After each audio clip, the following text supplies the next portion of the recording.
Abra a sua Bíblia em 1 Samuel, capítulo 16. 1 Samuel, capítulo 16, versículo 7.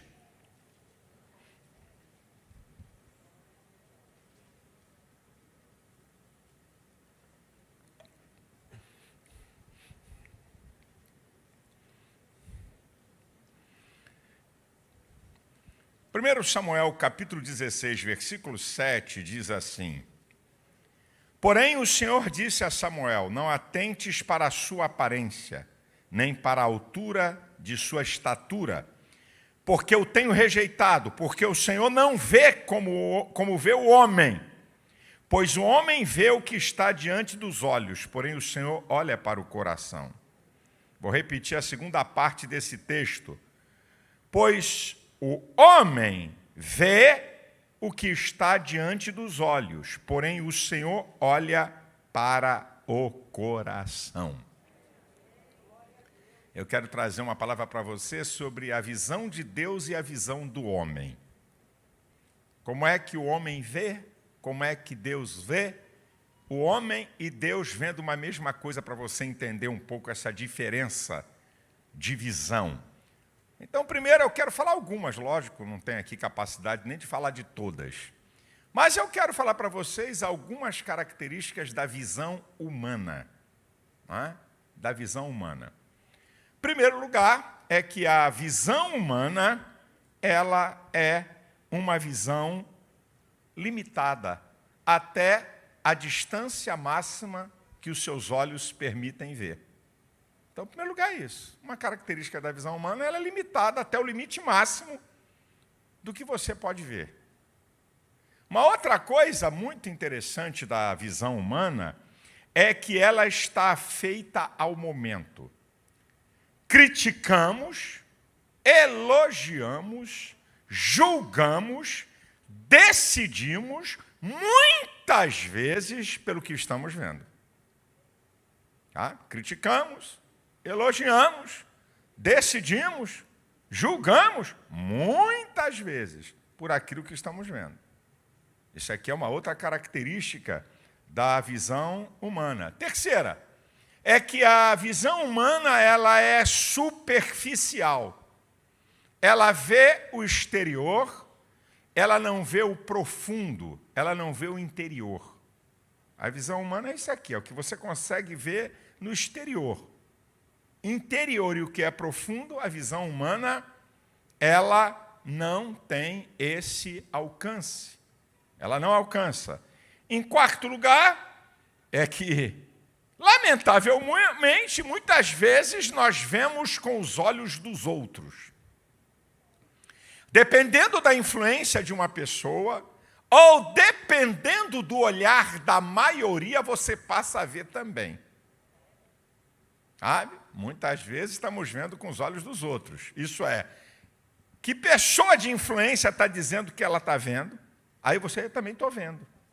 Ou então, se a maioria tem um olhar, as pessoas também têm. Interessante, no caso de Jesus, quando os principais, a elite religiosa, lá em Mateus 27 e 20, consegue persuadir a multidão, solta Barrabás, crucifica Jesus.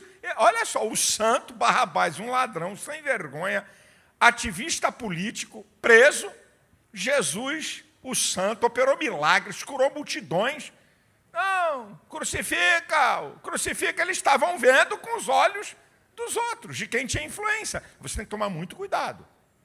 Muito cuidado. Isso que eu estou te avisando aqui, muito cuidado. A verdade é que a nossa visão tem o poder de determinar nosso estilo de vida. Quando Jesus fala em Mateus 6, 22, se os teus olhos forem maus, o teu corpo será tenebroso. Se os teus olhos forem bons, o teu corpo terá luz. Então, a maneira que eu vejo, que eu percebo a vida, eu posso determinar o estilo de vida que eu vou ter com o meu olhar. O que eu estou percebendo do mundo? O que eu estou percebendo da sociedade? O que eu estou percebendo das tribulações, das adversidades, da vitória, de tudo que está acontecendo? Pode determinar o meu estilo de vida. Também uma outra coisa interessante é que a visão humana, ela está limitada a tempo, espaço, circunstância, conhecimento e emoções. A visão humana está limitada a isso aqui: tempo, espaço.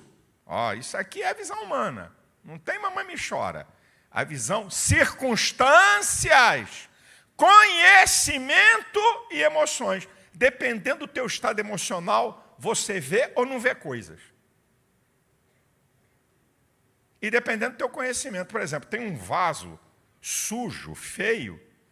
Que é isso aí? Isso é uma porcaria. Pode ser uma relíquia. Porque o teu conhecimento não permite você ver a realidade. Então você vê também segundo o que você conhece. Até o que você vê está subjugado ao que você conhece. Teve um camarada que, numa casa de relíquias, né? Nos Estados Unidos, não é nem relíquia, numa casa de, tem até o nome de pulga, como eles chamam, né? De coisas antigas, um monte de velharia, de tal. O cara olhou e viu um tipo de vaso que foi dado do czar da Rússia para a esposa. E ele vinha pesquisando isso. Quando ele meteu o olho, ele falou, Falou, é isso aqui. Ele foi lá e comprou por $7.000 e vendeu por $75 milhões. Por quê? Ele estava vendo com conhecimento. Então, a minha visão está limitada a tempo, o que você está vendo nesse momento. Então, é o tempo desse momento. Não tem jeito. A sua visão está limitada a espaço, ao que você está vendo aqui e agora, e a circunstâncias que você é colocado. A sua visão está limitada a seu conhecimento e seu estado emocional. Eu não vi, eu não consegui ver. Claro, estava com um monte de coisa na cabeça, estava perturbado, estava cheio de coisa na cabeça. Aí você não vê. Agora, existe um dado interessante, que a visão humana, ela pode ver além dos olhos, e aí já não passa a ser a ver com os olhos, mas a ver com uma das faculdades da mente humana, que é a imaginação, a capacidade de criar imagens. Então, você pode ver com a sua mente, projetando coisas no abstrato, não no campo real, mas com a sua mente, por exemplo, eu já falei aqui, você acaba de entrar num curso de medicina e você aqui já se vê médico. Então, para essa visão, você vai ter que usar esse atributo da mente humana, que é a capacidade de criar imagens. Aqui temos algumas, não todas, das características, certo? Da visão humana. Então, agora vamos ver aqui as características da visão divina. Como é que Deus vê? Tá bom? Então, número 1, a visão divina é atemporal e ilimitada. A visão divina é atemporal e ilimitada. Existem 3 atributos que operam, e atributos exclusivos da divindade que operam na maneira de Deus ver. Primeiro, que Deus é eterno. Então, para Deus não tem passado, presente e futuro. Ele vê tudo como uma coisa só. Deus é atemporal. Segundo, que tem um atributo que é da onipresença. Deus está em todo lugar. Provérbios 15:3 diz que os olhos do Senhor estão sobre toda a terra, contemplando maus e bons. Então, além da eternidade, que para Deus não tem passado, presente nem futuro, Deus está num estado de eternidade, ele tem o atributo da onisciência, ele está Ele tem o atributo da onipresença, ele está em todo lugar, e ele tem o atributo da onisciência, e dentro da onisciência tem uma coisa chamada presciência, que Deus vê. Não quero entender isso tudo detalhadamente, não, que vai ficar... Dentro do atributo da onisciência tem a presciência, porque Deus vê e vê antecipadamente. Está lá no Salmo 139, versículo 16, Deus falando da vida desde o momento da concepção, e diz: os teus olhos viram o meu corpo ainda informe, e todas essas coisas iam sendo anotadas no teu livro quando nenhuma delas ainda existia. Deus via você antes de você existir, Deus sabe tudo a teu respeito antes de você chegar, porque Ele tem uma visão atemporal e eterna. A verdade é que uma característica da visão de Deus é que Deus penetra no interior do homem. O texto que eu li. Quando Deus manda o sacerdote na casa de Jessé ungir o novo rei. E então começa a chegar a rapaziada, mais alta, mais bonita, mais forte. E esse cara aqui deve ser um novo rei. Aí Deus diz assim: não é esse aí não, tira. Agora é esse, também não é esse aí não. Ei. Deus não vê. Samuel, eu não vejo como você vê. Você vê o aparente, eu vejo o coração. Então, Deus vê o interior do homem, mente, vontade e sentimentos. E aí tem uma terceira característica da visão de Deus que engloba isso que eu acabei de falar. É que a visão de Deus é transcendental. Deus vê passado, presente, futuro, mente, vontade e sentimentos. Quem é que engana Deus? Então Deus tem uma visão transcendente. Isso é, ultrapassa o limite da experiência humana. Deus vê passado, presente e futuro. Deus vê mente, vontade e sentimentos.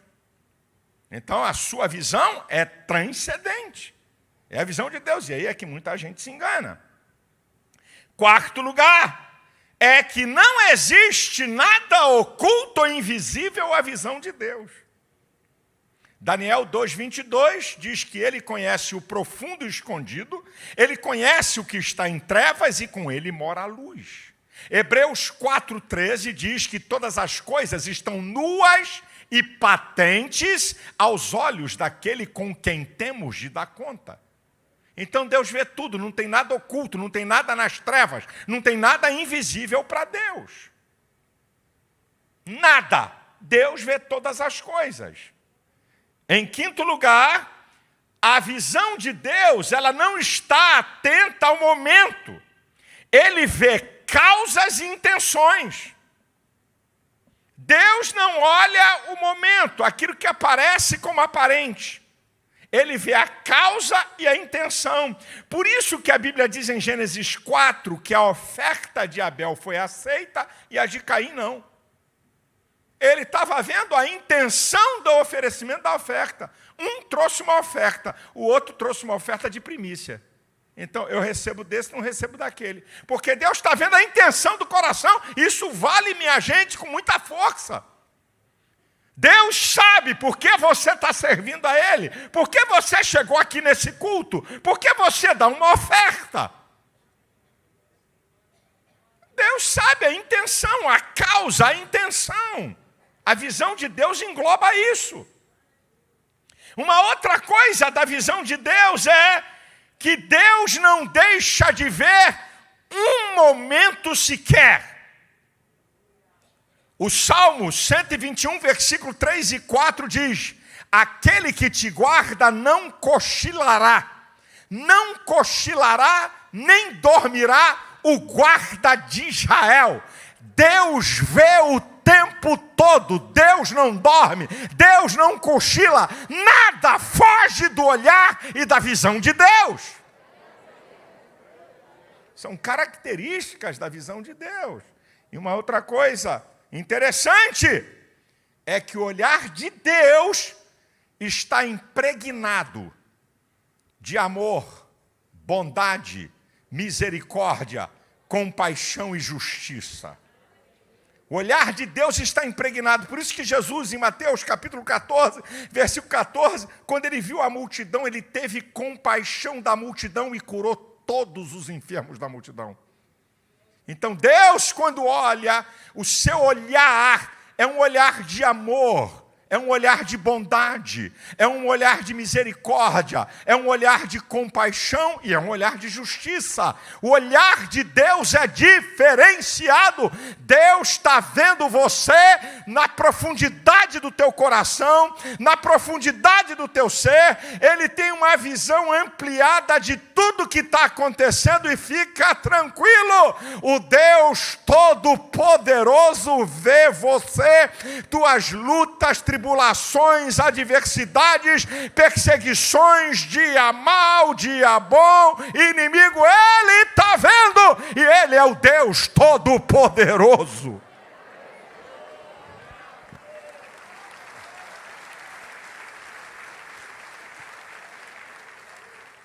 Agora vamos verificar Deus e o homem vendo uma mesma coisa. Olha que troço interessante. Deus e o homem vendo a mesma coisa. Vou trazer um personagem da Bíblia chamado Zaqueu, Lucas 19. Como é que o homem vê Zaqueu? Ladrão, corrupto, safado, traidor, traíra. Toma dinheiro dos judeus para entregar aos romanos. Isso aqui é o homem vendo Zaqueu. Agora, olha Deus vendo Zaqueu, nesse mesmo capítulo. Ele também é filho de Abraão. Ele também é filho de Abraão. E chegou salvação à sua casa. Porque o Filho do Homem veio buscar e salvar o que se havia perdido. Você está olhando para a pessoa miserável, desgraçado, morra infeliz. Hã? E Deus não está olhando desse jeito. O olhar de Deus não é desse jeito. Olha Deus olhando e olha o homem olhando a mulher samaritana de João 4. Já teve 5 maridos e o 6º não é dela não. Isso é uma ratazana, essa infeliz.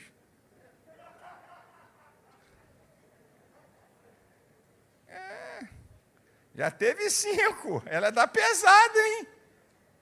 Eita, isso não vale nada. Jesus vê uma mulher sedenta da verdade. Mulher, se você beber da água que eu te der, você nunca mais vai ter sede. E vai gerar uma fonte que vai jorrar para a vida eterna. A mulher evangelizou a cidade inteira quando ela tem um encontro com Cristo. Olha, a mulher do fluxo de sangue, de Marcos capítulo 5.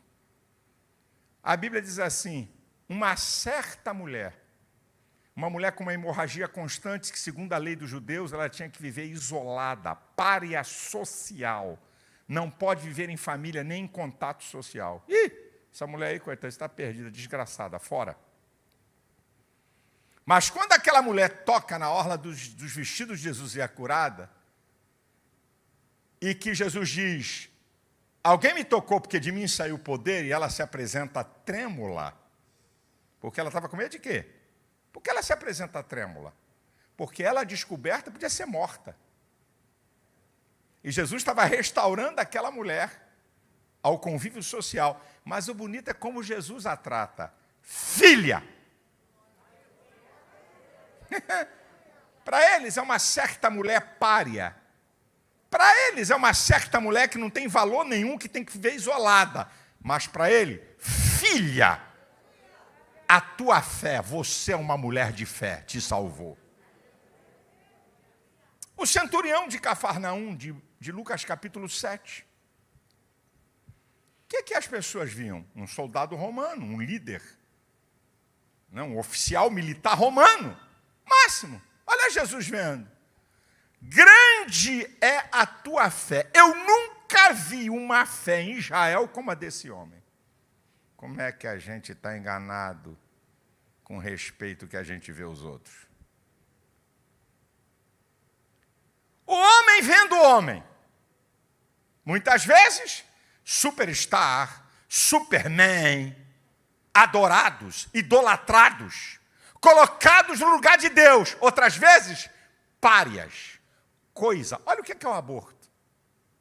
coisificação do ser humano. Isso é uma coisa que pode ser morta como se mata uma barata e um bicho. Guerras raciais, a escravidão, as guerras em geral. Olha como é que é o homem vendo o homem. O homem vendo o homem, muitas vezes exalta, muitas vezes glorifica, muitas vezes aplaude, muitas vezes é ícone, muitas vezes é ídolo e outras vezes não é nada. Agora olha Deus vendo o homem. Façamos o homem a nossa imagem e semelhança. Eu vou fazer um ser semelhante a mim, que vai ser a coroa da minha criação. Então Deus vê a realidade do que é o homem também. Lá no Salmo 103, versículo 14 e 15, diz assim: Ele conhece a nossa estrutura. Ele conhece a nossa estrutura. Quanto ao homem são seus dias, como a erva, como a flor do campo. Passando por ela o vento, logo se vai, o seu lugar não se acha mais. Ele sabe o que é o ser humano, a fragilidade do ser humano. Olha Deus vendo o ser humano. Romanos 3, 23, porque todos pecaram e destituídos estão da glória de Deus. É um pecador. Todo homem é um pecador. Mas olha Deus vendo o ser humano. Romanos 2, 11, porque para com Deus não há acepção de pessoas. Deus não tem clubinho de privilegiado para salvar. Ele salva rico e salva pobre, salva negro e salva branco, salva ignorante e salva sábio, porque Deus ama o ser humano. E diz a Bíblia em Romanos 11, 32, que as Escrituras encerrou a todos debaixo do pecado, para com todos usar de misericórdia. Salvação, por isso que, meu irmão, desculpa com todo respeito, essa teologia da predestinação não tem nem graça. Se Deus não faz acepção de pessoas, como é que ele escolhe uns para a salvação e outros para o inferno? Se ele encerrou a todos debaixo do pecado, para com todos usar misericórdia, como é que ele tem um grupinho para privilegiar, para salvar e outro que se lasca? Você a salvar, você para o inferno. Não gostei da tua cara, vai para o inferno. Você é legalzinho, vai para o céu. Agora, olha o homem Deus vendo Cristo. Jesus perguntou em Mateus 16, 13 e 14 para os seus discípulos, seus apóstolos: que dizem os homens que eu sou? Olha, estão dizendo para aí que tu é João Batista, outros dizem que tu é Elias, outros dizem que tu é Jeremias, um dos profetas. Você pergunta: não, Jesus foi um cara bacana, um cara legal, um cara top, né? Deixou um exemplo de amor. Você já viu? Como é que as pessoas veem Jesus? Agora, olha Deus vendo Jesus. Em Mateus 3, 17, esse é o meu filho amado em quem eu tenho grande prazer. E aí, 1 Pedro capítulo 2, versículo 4 diz: a pedra, uma linguagem figurada, a pedra principal que sustentava os prédios, a pedra rejeitada pelos edificadores, ela é eleita e preciosa. Jesus foi rejeitado pelos homens, mas para Deus, ele é o fundamento para que o homem possa ser salvo. Olha o homem vendo Jesus, quando você pega Isaías 53, homem de dores, esforçado nos trabalhos, não havia nele nenhuma beleza para que fosse desejado, não havia nele formosura. Olha aí, Jesus como homem, o que os homens olhavam? Era onde os homens escondiam o rosto, menosprezado. Não havia parecer nem formosura. Duas coisas interessantes. Significa que Jesus não era bonito e significa que Jesus não era um cara fortão. Não havia nele beleza, não havia nele parecer nem beleza. Então Jesus não era bonito e nem tampouco era um cara assim, forte assim. Ninguém acreditou.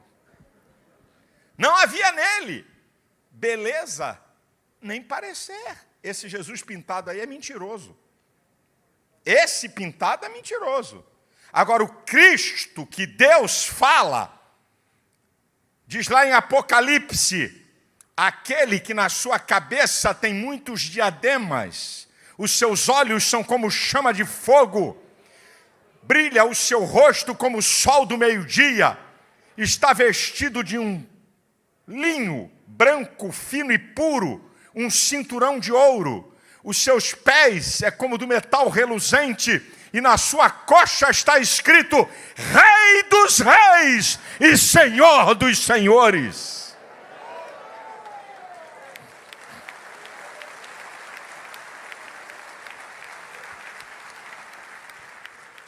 Eu não sei como os homens estão te vendo.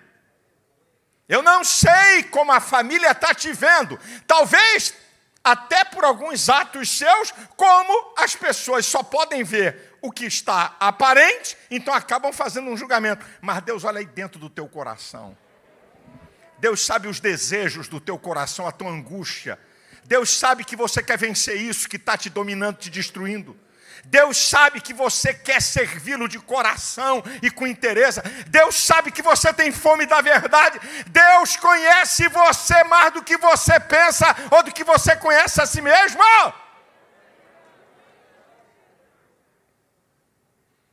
Então, preste atenção aqui, que eu vou terminar a minha palavra, porque ainda é pelo tempo de pregação que se resolve a questão.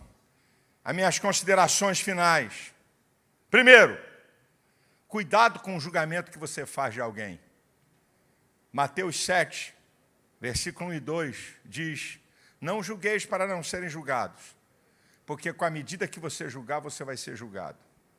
Cuidado com você julgar os outros por um momento. E essa desgrama de rede social é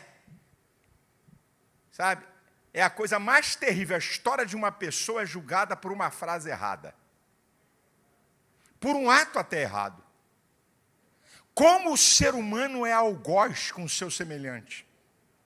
Julgamos os outros com o pior que temos. Julgamos a nós mesmos com o melhor que temos.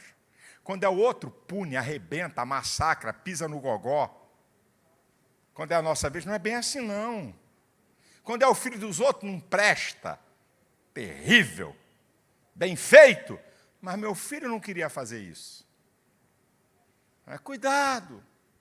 Vale para mim e para você. Cuidado de você julgar o que você está vendo quando você não tem a extensão toda da história e você está vendo alguma coisa na rede social, muitas vezes coisa manipulada e montada, e você está julgando a pessoa terrivelmente. Cuidado, meu irmão, cuidado. Cuidado. Número 2. Existe uma coisa que pode permitir você ter uma visão melhor do que até aquilo que a sua imaginação consegue ver. Uma visão que você só pode ter se você entregar a sua vida a Deus e reconhecer Jesus como Salvador e o Espírito Santo habitar em você. Que é a visão espiritual. O homem natural não compreende as coisas do Espírito de Deus e lhe parecem loucura, porque elas se discernem espiritualmente. Mas o espiritual discerne bem tudo, de ninguém é discernido. Porque quem conheceu a mente do Senhor para que possa instruí-lo, mas nós temos a mente de Cristo, o Espírito Santo. Faz você ver coisa que ninguém vê. Faz você ver coisas, o que está por detrás. Você pensa que alguma coisa é natural e emocional, mas é questão espiritual. Mas você só consegue ver isso se você tiver a mente de Cristo. Você só consegue ver isso se você tiver a mente de Cristo. Pode ter certeza do que eu estou te falando. Terceiro lugar, eu queria te dar uma dica para você deslocar o seu olhar. Olhe para seus objetivos, olhe para seus sonhos. Porque se você olhar para seus objetivos e seus sonhos, você tira a sua visão do que está circunstancial, do que está no momento e daquilo que você está vivendo. Você vai ficar igual o tatu, olhando para o buraco. Só olhando para o que te cerca. Problemas, adversidades, luta, dia mal. Então, ei, desloque seu olhar. Desloque seu olhar. Olhe que é um Deus que cuida de você. Olhe que é um Deus que ama você. Olhe que é um Deus que está interessado que você tenha um bom futuro, que pode abrir portas que ninguém abre, que pode te abençoar como ninguém te abençoa, que pode operar milagres e que pode fazer você chegar a lugares que você nem imagina. Desloque seu olhar para você não ficar apenas com o olhar humano, focado nas circunstâncias da sua vida.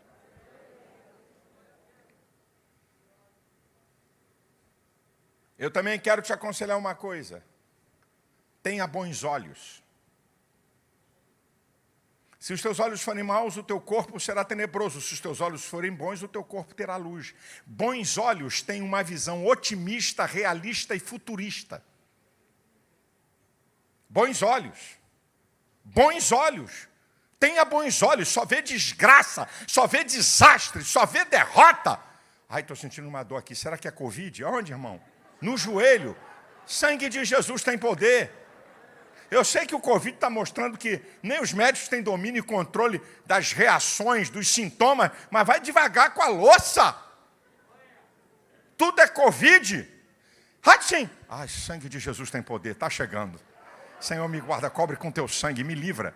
Rapaz, calma, meu irmão. Vive apavorado, atordoado. Ei, tenha bons olhos, meu irmão. Porque a maneira que você está vendo a vida vai determinar como ela é. Para de ver desastre, só vê desgraça, só vê coisa ruim, e acaba repetindo, e acaba influenciando. Você sabe que as pessoas que veem de maneira errada, acabam falando errado. Lembra dos espias? Gente, a coisa é louca. 12 espias vão à terra. 10 voltam com relatório. A terra é boa. Está aqui o fruto, uva, romãs, figos. Agora, tem um detalhe. É que lá tem gigante. Olha onde eles focaram a visão. Eles focaram a visão onde Deus não disse nada. Deus disse assim, eu vou botar vocês numa terra que mana leite e mel. Então, bem, Deus disse que vai botar numa terra que mana leite e mel. Chegou lá, a terra é seca, a terra é deserta. Olha, gente, tem alguma coisa errada aí. O pessoal que falou que Deus disse que ia botar a gente numa terra que manda leite e mel, o negócio está feio. Não. Eles comprovaram o que Deus tinha dito. E outra, se Deus diz que vai botar você numa terra que manda leite e mel, e você chegar lá é só deserto, pode acreditar que ele vai transformar o deserto em terra que manda leite e mel. Mas nem isso eles encontraram. Mesmo que eles encontrassem uma terra deserta, ainda tinha a possibilidade, pelo que Deus já tinha feito com eles, de que Deus tem poder de fazer do deserto um lugar que não falta água, que não falta comida, que roupa não fica podre, que pé não incha, que não tem enfermidade. Então, eu já tinha mostrado. Até no deserto eu transformo essa potroca em algum lugar habitável. Então, se eles tivessem visto a terra, e a terra fosse terrivelmente seca, assim mesmo eles tinham que trazer um relatório da gente. A terra é feia, mas se Deus falou que ela vai manar leite e mel, olha o que está acontecendo aqui no deserto com a gente. Se Deus está fazendo com isso aqui ser produtivo lá então, mas não, gente. Os caras voltam e dizem, olha, está aqui a prova de que a terra mana leite e mel. Acabou o papo. O restante é com Deus. Eu é que vou dar. Então Deus é a garantia. Mas o problema, sabe qual é? É o detalhe da visão humana. Lá tem gigantes. Ô miséria! Deus não está falando de gigante, não está falando de cidade forte. Lá as cidades são fortes. E lá tem gigante. Nós éramos como gafanhoto aos olhos deles, e eles olhando para nós não eram nada, nós olhando para eles, nós também não somos nada. Olha o olhar que eles estavam tendo. Olha como eles se viam, gafanhotos. Eles se vendam, e tem mais, ai miséria, e tem mais uma coisa. Éramos como gafanhoto aos seus olhos, e éramos como gafanhoto aos nossos olhos. Está lá em Números capítulo 13, último versículo. O que eles estão dizendo? Eles estão dando um relatório de como os outros podiam vê-los, sem os outros dizerem nada. Esse é o problema de muita gente. Esse cara aqui acha que eu não sou nada. O pastor olha para mim assim e diz assim, você é uma porcaria. Você se vê de maneira errada e pensa que todo mundo vê como você vê. Esse que é o problema, senhores. Você julga o olhar do outro pelo seu olhar. E muitas vezes o outro não está vendo nada. Muitas vezes, ao contrário, o outro está vendo virtudes em você, está vendo beleza em você, está vendo o jeito especial de você. Ele está zombando dentro dele de mim. Está zombando de mim, está zombando, ele está zombando de mim. Está não. É você que está zombando de você mesmo.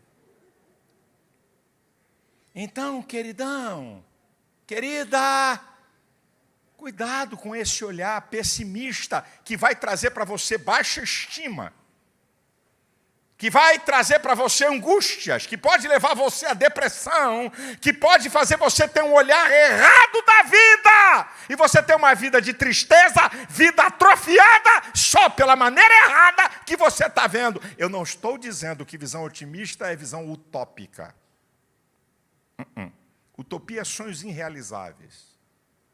Não estou dizendo que visão otimista é utópica. A mulher do cara está internada em estado grave no hospital e você pergunta para o irmão, como é que está a tua esposa? Só Vitória. Vou mandar te internar num hospício, então. Que só Vitória, essa mulher está em estado grave no hospital. Isso aí não é otimismo, isso aí é fugir da realidade. Vem cá, irmão, como é que está aquela sua filha? A guria está que está, dando mais do que a chuchu na serra. Botando para quebrar. Cada semana está com macho. Como é que está a sua filha? Tudo em vitória na minha casa. Vai deixar de ser lerdo lá longe? Isso é mentira, cara. Isso aí não é visão otimista, não. Isso aí é uma visão que você está fugindo da realidade. Você poderia ser sincero e dizer, olha, minha esposa está num estado que eu preciso de oração, mas eu creio que Deus vai me responder e vai tirar a minha esposa desse negócio. Olha, ore pela minha filha. Você não precisa entrar em detalhe. Cada semana ela está com um homem, não precisa se expor desse jeito. Olha, ore pela minha filha, ela está afastada, mas eu creio que eu vou ver minha filha na casa de Deus, casada, alegre mãe de filhos e constituir uma família. Isso é visão otimista. Você vê a realidade e mesmo que a realidade seja feia, você vê a vitória, você vê a porta aberta, você vê Deus agindo, você vê que você vai conquistar.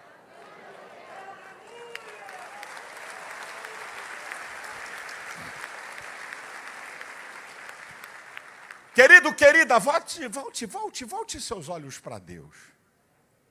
Salmo 34, versículo 5 diz, olharam para ele e foram iluminados, os seus rostos não ficarão confundidos. Olha para Deus. Se volte para Deus que você não vai ficar confundido nessa vida.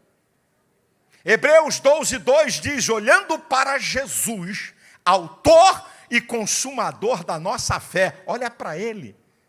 Você não vai ficar perdido. Você não vai ficar em dúvida, você não vai se achar a pior pessoa, você vai olhar para Ele, vai direcionar a sua vida para Ele, e Ele vai te dar salvação, Ele vai te dar perdão, Ele vai te dar transformação, Ele vai mudar a tua história, Ele vai te dar um caminho vivo. Foi Jesus que falou em João 8,12, eu sou a luz do mundo, quem me segue não andará em trevas. Jesus faz você enxergar a vida, discernir o que é de Deus e o que não é de Deus, discernir o que é bom e o que não é bom. Ei, se volte para Ele, entregue sua vida a Ele. Reconheça hoje que Ele é o Senhor da sua vida. Se você está afastado, volte, porque você está cego, você está perdido, vai dar cabeçada e não vai se achar, porque sem Deus o homem é cego. Sem Deus, o homem não tem uma visão real do verdadeiro caminho. Foi Jesus que falou: eu sou o caminho, a verdade e a vida, ninguém vem ao Pai a não ser por mim. Volte-se, entregue sua vida a Ele, reconheça que é um pecador, olhe para Jesus que quer te salvar, que quer perdoar teus pecados, que quer te libertar, que quer te transformar, que quer te dar vida e vida com abundância, que quer mudar a tua história, te levar para uma nova estação. Olha para Ele, que Ele vai te salvar. A igreja de pé, por favor.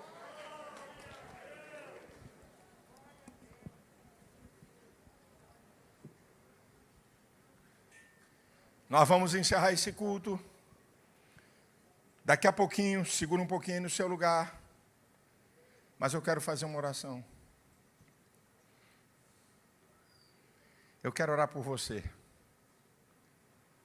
Deus conhece todos os detalhes da sua vida. Deus sabe tudo o que se vai pelo seu coração. Deus conhece suas lutas, dificuldades, limitações, pecados. Deus está vendo tudo. E Deus colocou essa palavra no meu coração por causa de você. Para dizer para você que Ele sabe detalhes da sua vida que ninguém sabe. Ele sabe coisas que ninguém sabe, que você nunca falou para ninguém. Mas Deus te trouxe aqui. Ele tem uma grande obra na sua vida. Mas Ele quer que você veja. Para vê-lo como Deus, como Salvador, como Senhor. E não ver apenas como alguém que fez uma coisa linda de amor. Mas você vê-lo como aquele que pode perdoar teus pecados, transformar a tua vida, libertar você, levar você para um novo patamar, uma nova estação, te abençoar, te dar vida e vida em abundância, mesmo diante de circunstâncias adversas, de lutas, adversidades. Eu quero orar por você, querido, querida. Ninguém vai te pegar pelo braço. Ninguém vai te trazer a força, porque Deus não quer isso. Deus quer que você decida livremente se você o quer. E a única coisa que eu posso fazer com essa igreja é orar por você. E também dizer para você que o convite que eu vou fazer a você, um dia eu também aceitei a mesma coisa e um dia eu também fui à frente. Como grande parte dessa multidão. Num ato de fé. E num ato prático, real. Que você quer que Deus dirija e guie a sua vida. Olhe para Deus. Você está preso a um olhar a tanta gente que já te fez mal, a tanta gente que te faz mal. Você está preso no olhar de coisas que têm levado você a sofrer, a derrotar. E Deus quer que você tenha vida e vida em abundância. Isso só pode ser através de Jesus, quando você olhar para Ele. E reconhecer que você é um pecador e reconhecer que Ele é o Salvador. Eu quero orar por você. É a única coisa que eu posso fazer, porque te salvar eu não posso, mudar a tua vida eu não posso. Mas orar por você eu posso com essa igreja.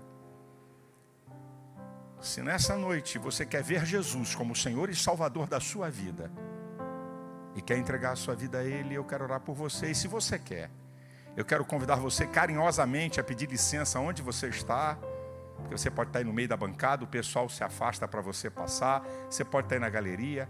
Vem aqui à frente que eu quero orar por você. Não precisa ter medo, não precisa ter vergonha, o que vão dizer, o que vão falar, o que vão olhar, porque também um dia eu vim à frente. Eu estou convidando você para um ato que um dia eu fiz. Você quer? Então venha.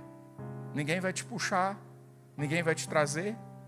Na força, alguém pode até te convidar que te trouxe aqui. Eu quero orar por você.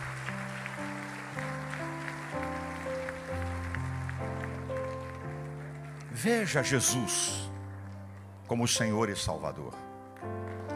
Veja Jesus como aquele que pode mudar a tua vida e tua história. Venha. Isso, eu quero orar por você.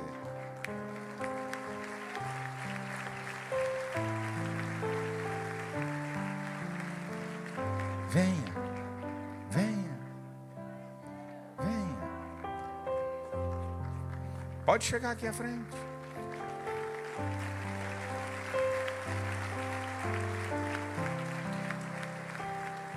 Venha.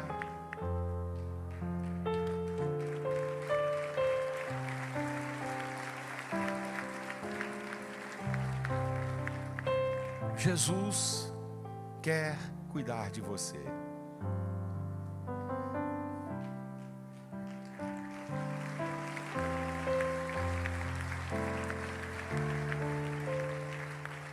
Pode ser que as pessoas estão vendo você e que é uma verdade do que estão vendo mesmo.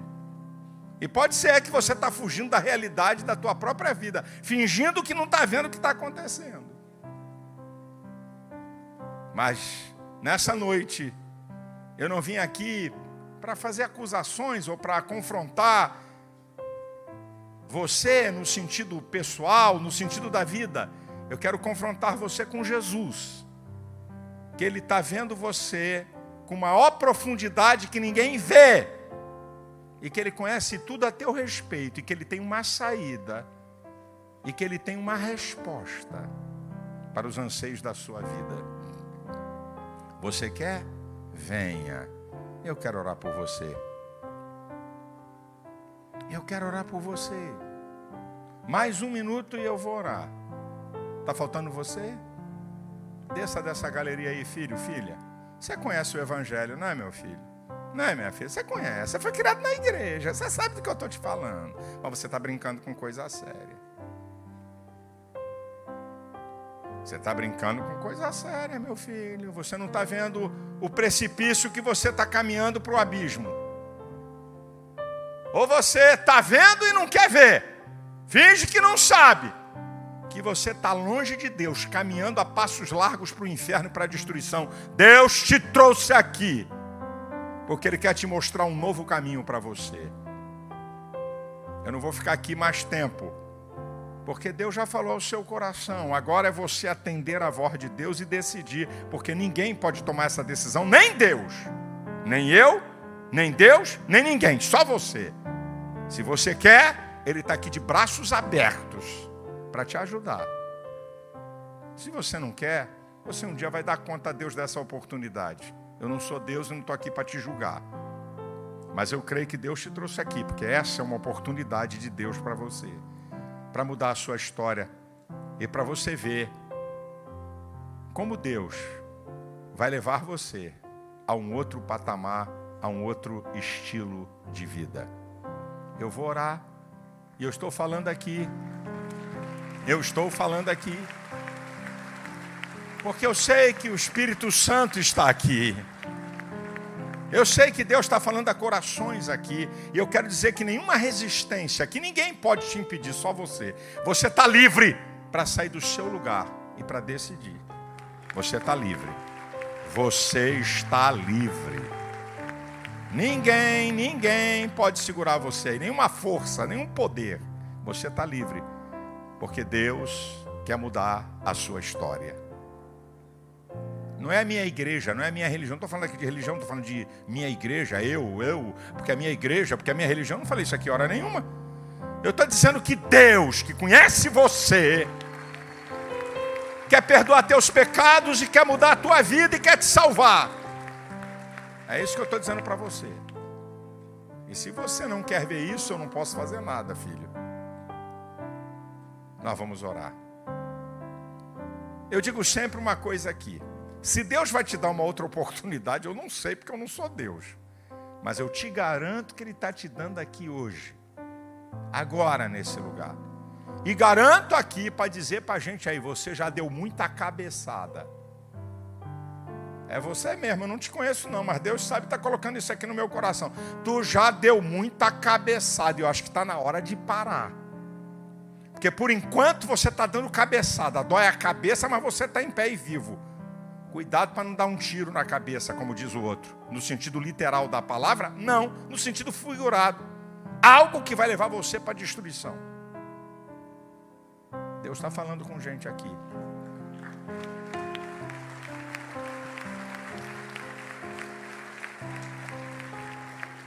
Vamos, meu filho. Sai desse lugar, minha filha. Volta para Jesus hoje. O diabo ainda não fez uma desgraça, porque tem gente da tua família orando para você. E Deus está mandando dizer isso aí. Você já serviu a Deus. Você conhece o Evangelho. Hoje você está afastado e caído. E o Espírito Santo está dizendo para você, a chance é essa, a hora é agora. E eu quero fazer uma obra na tua vida. A hora é essa, filho.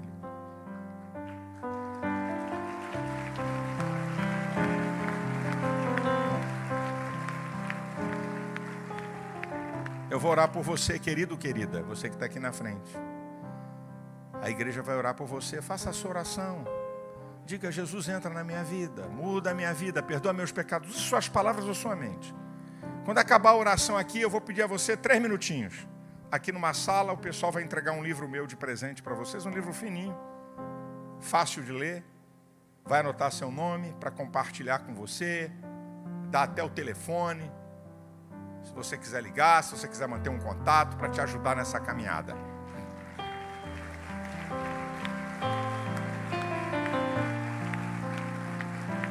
Venha, estende a mão sobre essas pessoas. Ó Senhor, pode chegar. Na autoridade do nome de Jesus, eu declaro uma vida nova, eu declaro perdão, eu declaro transformação. Eu declaro que Deus vê o profundo da tua alma e do teu ser, sabe tudo que se passa com você. E eu declaro perdão e vida nova, transformação, libertação.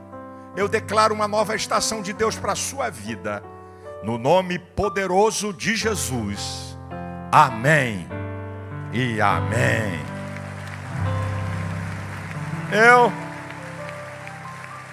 Para facilitar, daqui para cá, sai por aqui, daqui para lá, sai por lá. Vai para o mesmo lugar aqui, uma sala aqui, é bem rápido. Leve as pessoas, acompanhe elas, por favor, é rapidinho. Você pode dar um aplauso ao Senhor, com força.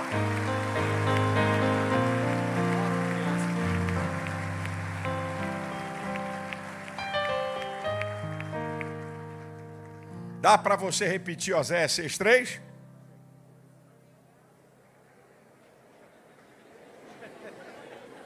Eu vou contar 1, 2, 3. E vou dizer já. 1, 2, 3, já.